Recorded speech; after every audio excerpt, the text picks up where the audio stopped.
हमें ये फिक्र नहीं कि हमें अपनी मसनूआत सिर्फ अमेरिका को ही फरोख्त करनी है। ये कहना है हो त्यागचिंग का, जिनकी खिलौनों की दुकान है।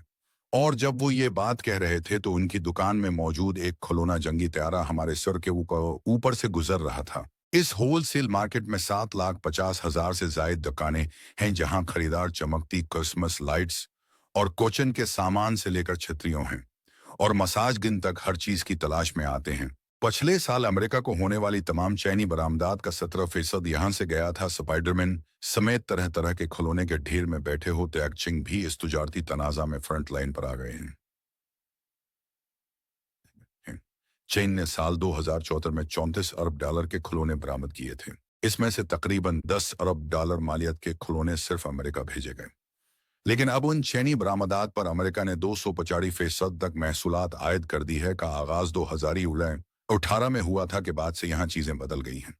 उसने यवो जैसे शहर को एक सबक सिखाया था जिसका खलासा होने कुछ यूं किया कि दूसरे ममालिक के पास भी पैसा है। चीनी कारखानों और बाजारों में ताजिर और बरामद किनंदगान अब कहते नजर आ रहे हैं कि उनको कोई परवाह नहीं, क्योंकि उनके पास ट्रंप के अमेरिका के अलावा और भी मुतबादल हैं। मिसाल के तौर पर खिलौनों के दुकानदार हो कहते हैं कि उनके कारोबार का तकरीबन 22 से 23% हिस्सा अमेरिकी खरीदारों पर मुश्तमिल था, लेकिन अब ऐसा नहीं है। वो कहते हैं कि हमें उस 23% की परवाह नहीं है। अब हम ज्यादातर एशिया, जनूबी अमेरिका और मशरक वसती को फरोख्त करते हैं। हमारे पास पैसे की कमी नहीं है, हम अमीर हैं। अमेरिका अब भी अपनी घरेलू मांग को पूरा करने के लिए चीनी मैन्युफैक्चरिंग पर बहुत ज्यादा इन्हिसार करता है।